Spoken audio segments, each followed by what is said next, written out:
전날에 너희가 빛을 받은 후에 고난의 큰 싸움을 견디어낸 것을 생각하라. 혹은 비방과 환난으로서 사람에게 구경거리가 되고 혹은 이런 형편에 있는 자들과 사귀는 자가 되었으니 너희가 갇힌 자를 동정하고 너희 소유를 빼앗기는 것도 기쁘게 당한 것은 더 낫고 영구한 소유가 있는 줄 알미라.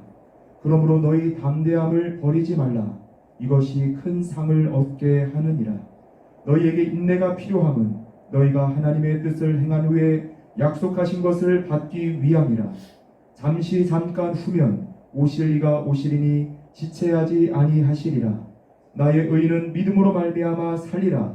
또한 뒤로 물러가면 내 마음이 그를 기뻐하지 아니하리라 하셨느니라.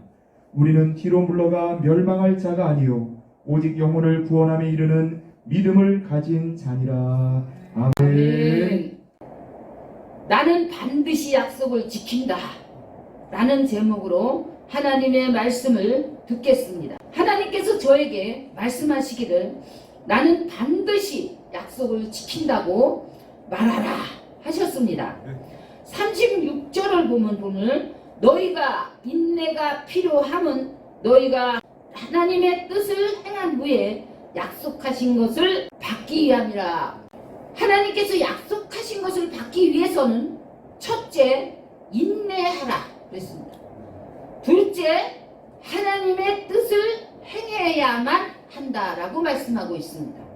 32절에서 전날에 너희가 빛을 받은 후에 고난의 큰 싸움을 견디어낸 것을 생각하라고 말씀합니다. 이는 하나님께로부터 약속을 받은 자들이 고난을 많이 받았음을 의미합니다. 약속을 받기까지 그들이 받은 고난이 너무나 컸기에 그 고난을 견딘 것을 가리켜 큰 싸움을 견디어낸 것이라고 표현합니다. 33절에는 약속받은 자들이 비방과 환난으로서 사람들의 구경거리가 되었다고 증언합니다. 하지만 그 와중에서도 그들은 자신들과 같이 고난 중에 있는 자들과 사귀는 자들이 되었다고 말씀합니다. 34절에서는 하나님께로부터 약속을 받은 자들이 자신들과 같이 고난 중에 갇힌 자들을 동정하였고 심지어는 자신들이 소유를 빼앗기는 것까지도 기쁘게 당하였다고 증언합니다. 그들이 이렇게 고난 중에 인내하며 기뻐할 수 있었던 이유는 이보다 더 낫고 영구한 소유가 있는 것을 알았기 때문입니다. 그러므로 하나님은 그들에게 큰 상을 받을 수 있는 그릇이 되기 위하여 담대하라고 말씀합니다. 그리고 인내가 필요하다고 말씀하십니다. 왜냐하면 인내한 자만이 하나님의 뜻을 행한 후에 약속하신 것을 받을 수 있기 때문입니다. 잠깐 후면 오실 이가 오실 겁니다. 그분 예수 그리스도께서는 결코 지체하지 않으실 것입니다. 그러므로 오직 의인은 믿음으로 말미암아 살아갑니다. 약속을 붙들고 믿음으로 사는 의인들은 결코 뒤로 물러가지 않습니다. 왜냐하면 하나님께서 뒤로 물러가는 것을 기뻐하지 않으시기 때문이며 그들 또한 뒤로 물러가 멸망할 자들이 아니라 영혼을 구원함에 이르는 믿음을 가진 자들이기 때문입니다. 하나님은 이 말씀을 믿으라고 하십니다. 하나님은 인류 구원을 위해 예수 그리스도를 보내주시겠다고 하나님의 사람들을 통해 수없이 약속하셨습니다. 예수님을 이 땅에 보내시기 400년 전에 하나님은 이사야 선지자에게 약속하셨습니다. 이사야 53장 10절을 보면 하나님께서 예수 그리스도를 통해 구원의 기쁘신 뜻을 성취하실 것을 말씀하십니다. 여호와께서 그에게 상함을 받게 하시기를 원하사 질고를 당하게 하셨은즉 그의 영혼을 속건 제물로 드리기에 이르면 그가 씨를 보게 되며 그의 날은 길 것이요 또 그의 손으로 여호와께서 기뻐하시는 뜻을 성취하리로다.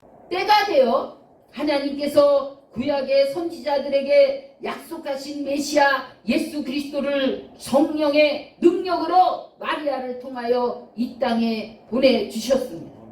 그리고 약속하신 대로 예수 그리스도께서 십자가에서 죽으심으로 인류 구원의 길을 열어 놓으셨습니다. 부활의 주 예수 그리스도께서 성령님과 더불어 우리와 함께 하십니다. 또한 예수님은 우리로 하여금 하나님께로 가까이 나아갈 수 있게 하십니다. 그 영원하신 하나님의 사랑의 품에 안길 수 있도록 역사하십니다. 또한 때가 되면 하나님께서 예수님을 다시 이 땅에 보내실 것을 약속하셨습니다. 재림의 주님께서 오시면 우리는 영원한 하나님의 품인 하나님의 나라로 들어가게 될 것입니다. 아멘. 하나님은 반드시 그 약속을 지킨다 말씀하십니다. 아멘. 하나님은 믿음의 조상 아브라함에게도 나타나셔서 약속하셨습니다. 그 약속은 아브라함의 아내 사라가 경수가 끊어져 아이를 가질 수 없는 불가능한 상황에도 불구하고 아들을 주시겠다고 말씀하십니다.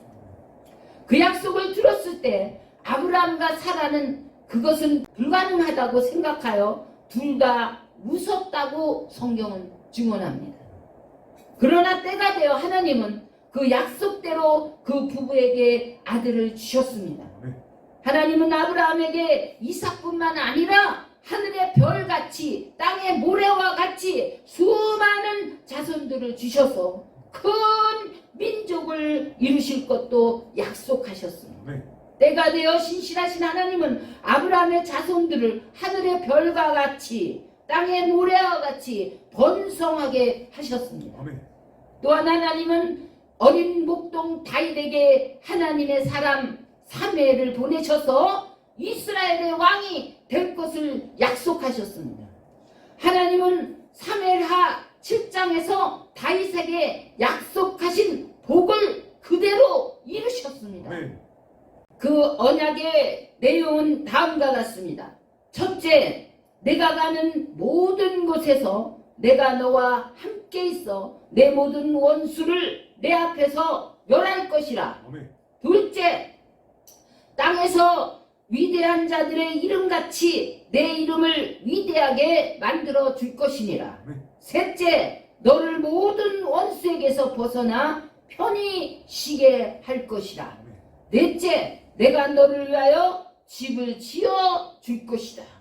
다섯째, 내 몸에서 날 그 자손을 통하여 나의 나라를 견고하게 할 것이라.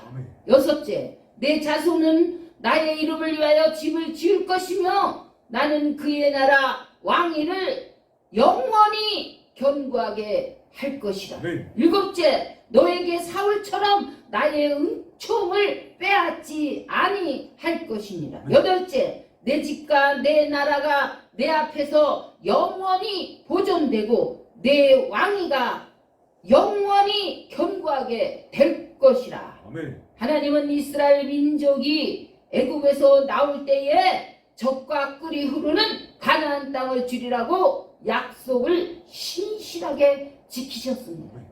그리고 하나님은 천하고 천한 여리고의 기생 라합에게도 그의 가정과 가문을 지켜줄 것을 약속하셨고 그 약속대로 라합의 가족들이 멸망 중에서 구원을 받았습니다.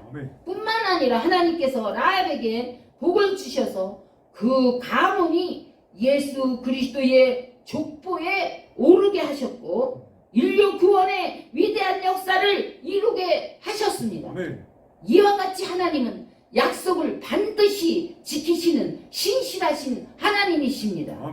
앞서간 믿음의 선진들을 통해 배울 수 있는 것은 하나님이 약속하신 것을 받기 위하여 반드시 믿음으로 순종하며 인내로서 나아가야 한다는 사실입니다. 수많은 믿음의 선진들이 보여준 것처럼 우리 또한 하나님의 약속을 믿고 순종하며 인내 승리하여 믿음의 역사에 산 증인들이 되어야 할 것입니다. 아멘. 하나님은 지금 말씀하십니다. 아직 내 아들 예수를 보내는 날이 남아 있으니 그때까지 내 말과 명령을 잘 지켜 행하라. 아멘. 그리하면 영생의 복과 이 땅에서도 신명기 28장의 복이 임할 것이니라. 아멘.